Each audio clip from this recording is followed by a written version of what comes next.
Cukup sudah dibodohi oleh asing selama 300 tahun diambil rempah dan apapun yang dihasilkan oleh alam Indonesia. Namun begitu bahan baku alam di Indonesia disentuh asing dan didiamkan, artinya dua. Satu, geblek tidak paham nasionalisme. Yang kedua adalah memang kaki tangan asing.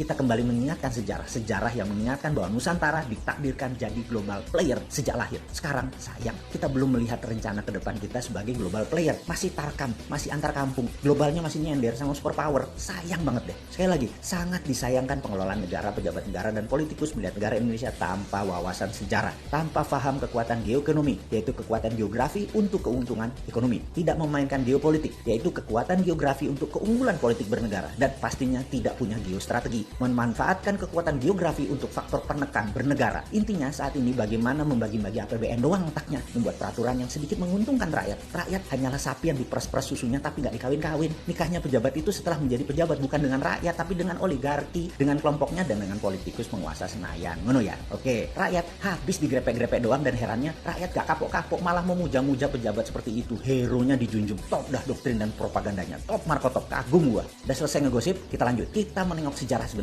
Kita tahu doktrin jalur sutra itu seakan-akan jalur hebat karena mungkin banyak pejabat sekarang kemakan propaganda film Tiongkok dan berbisnis dengan Tiongkok kedalaman sampai budaya dan doktrin gak bisa dibedain. Jalur sutra di abad pertengahan mendadak jalurnya sepi. Kota-kota Eropa Timur dan Asia Barat yang tadinya jalur ekonomi mati hanya kurang dari 50 tahun.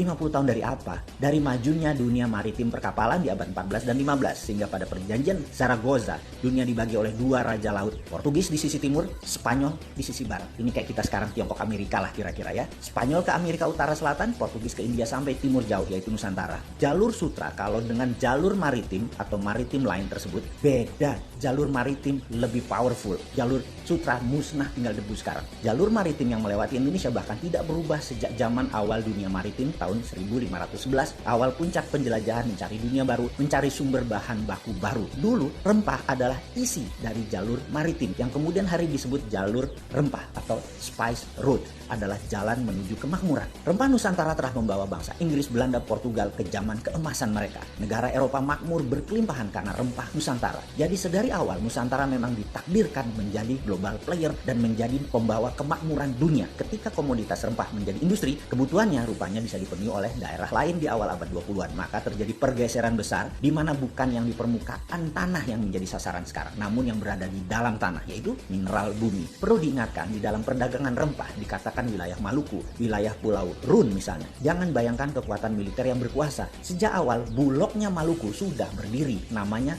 Untatang, yang membagi rata petani dan deal dengan pihak asing. Pedagang Arab, pedagang Tiongkok sampai Portugis Inggris adalah Untatang ini. Baru ketika Belanda kemaruk, greedy dan tamak, mereka membuang 15.000 penduduk wilayah penghasil pala tersebut, tinggal tersisa 1000-an dan ada banyak pembunuhan terjadi. Ini namanya perampokan atau state sponsor terrorism. Hasilnya diambil habis-habisan sampai jatuh nilai pala tadi, namun Belanda sudah kaya raya. VOC tepatnya kaya raya. Terus bergilir kemudian masuklah ke komoditi lain yaitu karet, teh, kopi, coklat. Kemudian bahan baku tersebut semua akhirnya dikuasai oleh VOC. Apa pelajaran yang bisa ditangkap kali ini? Ingat, pelajaran bukan okupansi militer sejak awal, tetapi okupansi ekonomi. Jadi bagi saya, bullshit bekerja sama dengan Tiongkok dan IMF itu. Itu bullshit besar. Foreign direct investment yang ada di otak pejabat adalah pemahaman anak bangsa yang otaknya sudah terpesona oleh globalis. Ini sebenarnya penjajahan sama seperti VOC di awal masuk selama 200 tahun sampai akhir tahun 1900-an kira-kira. Di saat dunia bergeser jauh di mana rempah bukan lagi primadona tapi sumber di dalam bumi yang jadi primadona seperti minyak, gas, batu bara dan mineral lainnya. Jadi sekedar mengingat, apapun perusahaan asing masuk ke Indonesia menggarap, mengambil, mengelola isi bumi Indonesia itu penjajahan.